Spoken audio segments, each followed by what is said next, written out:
new initiatives around these issues, because Dutch business really want to do business in India, whether it's about water management or semicon. I know that India has talks with ASML about if there is a possibility to create an ecosystem together with ASML. I know that, for example, Tata is interested, and also the Indian government is very interested. And that would be very good for India, but of course also for the Netherlands, because it's Dutch business, and we all know that ASML is a crown jewel in the Dutch industry. Prime Minister, I'm Siddhant from CNN News 18. Sir, I have two quick questions. One, that how can both countries, India and Netherlands, align on AI governance and data protection standards? And second, should there be a joint AI task force between India and Netherlands? Thank you. I think that that cooperation is key. The cooperation between different countries is key, and that includes the Netherlands and India, but I think it's a little bit broader than that. And also to have a good relationship between Europe and India in that respect, because we are both Europe and India highly developed, highly innovative.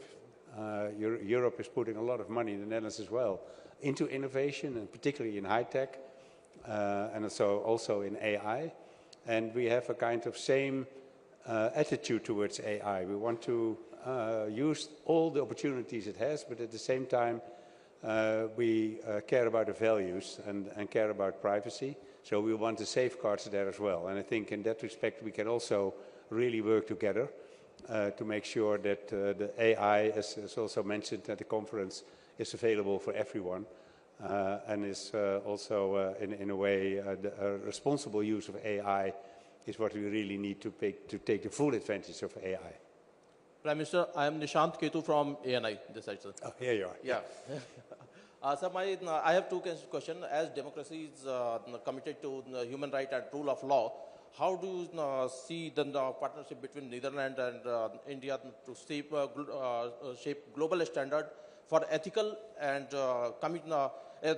trustworthy AI? And my second question is, how do you see the long-term strategic partnership between India and the Netherlands, especially in the sector of semiconductor and high-speed computing? I didn't understand the last part of your question. High-speed computing, semiconductors and high-speed computing. Okay. Well, first of all, and I think what I answered just to your colleague roughly answered to the question you asked. I think that the Netherlands and India, as well as Europe and India, but let's focus on Netherlands and India, can really work together just exactly on responsible AI, because that's key in the Dutch policy when it relates to AI. As I said, we want to take full advantage of all the opportunities AI gives, but at the same time it has to be responsible. It cannot be that it's a dark horse that's owned by other and we don't know what's going on. And then we got fake news, we got not reliable results, etc., and maybe even anti-democratic issues around AI. So I think it's very important to have responsible use, and the Dutch have tradition when it relates to human rights, to rule of law, as has Europe. So we can work very closely with India in that respect. As Rishikesh from PTI, so US and China both together dominate around 70% of the global AI market, and both are not represented here. So do you see opportunities for India and European Union or Netherlands to explore or expand the smaller share which globally you have? Well, I think the fact that the US and China were not at this conference clearly states that other countries do see the importance of working together, and also working together with India to see how we can manage AI in a way that we believe in. And I think that's the key issue that was also addressed in a couple of sessions. In Davos, we had Mark Carney talking about the middle powers, and it related, of course, to Canada and a lot of European countries and others, and maybe not India, because India with the 1.3, 1.4 billion inhabitants is, of course, not a small or a middle power. But I think we can really unite together and make our own block, so to speak, in which responsible AI is the key.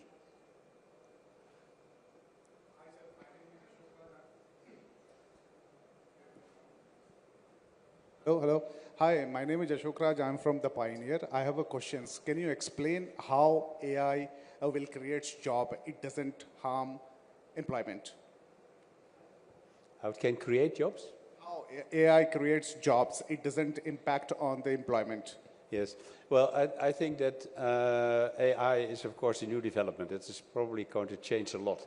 Like we had a digital revolution 2 or 3 decades ago. And we have seen that the workforce changed tremendously, but at the same time it created a lot of new jobs. My expectation is that AI is going to be in the same direction. It's going to change workforce, especially in public service and a lot of other issues. Maybe also layoffs, because AI takes over the work, but at the same time AI has a lot of opportunities, and other businesses can be placed in the position to create new workforce for the people, better for whatever country it is. Excellency. And then we go to the right floor. Yeah. Okay. Excellency, myself Neeraj Kumar from News 18 India. My question, what outcomes from this summit do you believe will have the most impact on global AI policy? Well, I think that the statement that was issued this morning as well is very important, because also the business was on the stage as well. So I think that's very important, and that also had the same element in it of responsible AI. So I think that the countries that were present at the conference yesterday and today all believe in that same aspect and really want to work together with business, with universities, so with knowledge institutions and governments together, in what we call in the Netherlands the golden triangle, to work very closely together to make sure we create this responsible AI and take full opportunity of AI at the same time, because it's a very important movement that if we have to catch up, and if we don't, we are on the wrong side of the economy. In the front. Yes. Sorry. Thank you, Prime Minister. My name is Keshav Padmanabhan from The Print. With your bilateral meeting with Prime Minister Modi that ended a little bit earlier, what really was discussed in terms of, for example, defense and sensitive sort of strategic partnerships? And the reason I ask this is, one is the recently concluded security and defense partnership between the European Union and India, so there's some sort of trust there.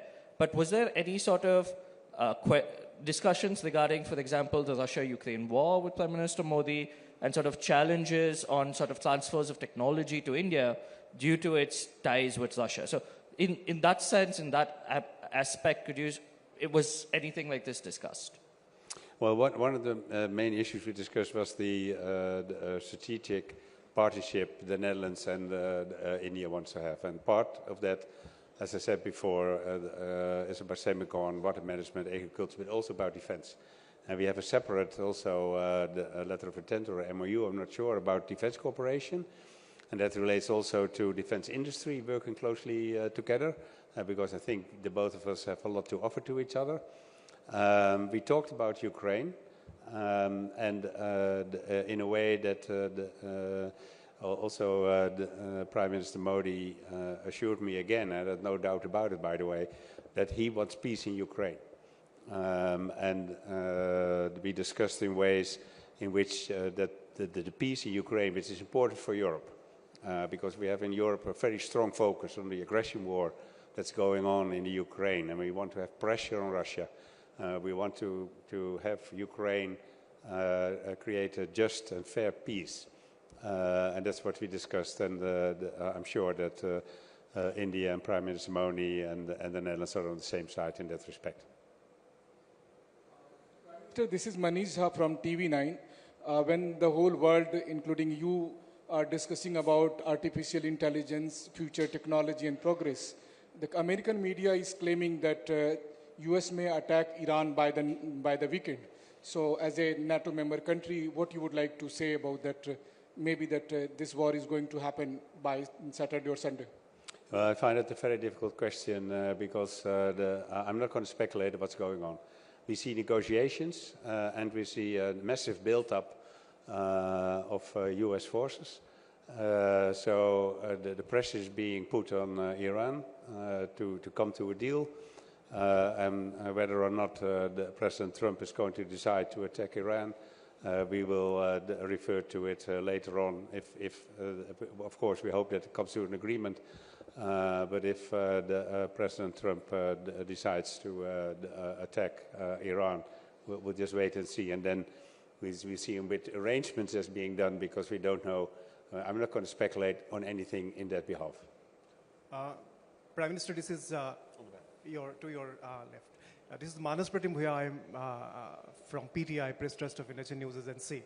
Just wanted to know a little clarification. In fact, have you just said that, in fact, let's form a block to, have a kind of broad framework for AI? Have you just said that, I mean, we are working to form a block of sorts? And the second question is, how do you see the overall trajectory of India-Netherlands bilateral relations in diverse sectors, including defense, in the backdrop of India-EU free trade agreement and a greater convergence on a number of critical issues between the two sides? Thank you. Thank you. I'm not sure if I understand your question completely, but I think you were talking about blocks, but you mean geopolitical blocks? That's what you said, yeah. Yeah, okay, yeah. Yeah, then I understood the question right. I think it's important that not only China and the US are competing with each other. They both had presented an AI strategy last summer in 25.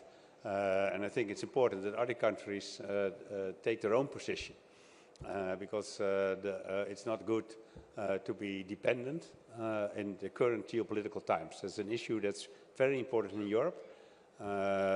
We favor the transatlantic relationship with the US, but at the same time we want more autonomy in Europe and more or less rebuild Europe, stronger as an economy, but also Europe as a strong military force, especially for the threats from Russia, within NATO. So it's again within the transatlantic bond. But I think it's important that countries step up together and make sure that we create also our own AI and not being too dependent.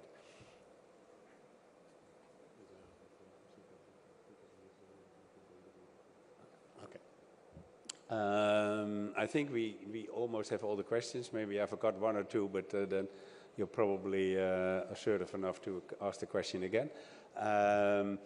Thank you very much, and I will tonight I will fly to Bangalore, if I pronounce it now correctly, and I will be there with also Dutch business to see how AI effectively is being managed within the healthcare and some other areas as well.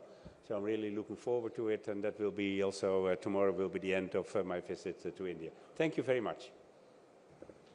Thank you.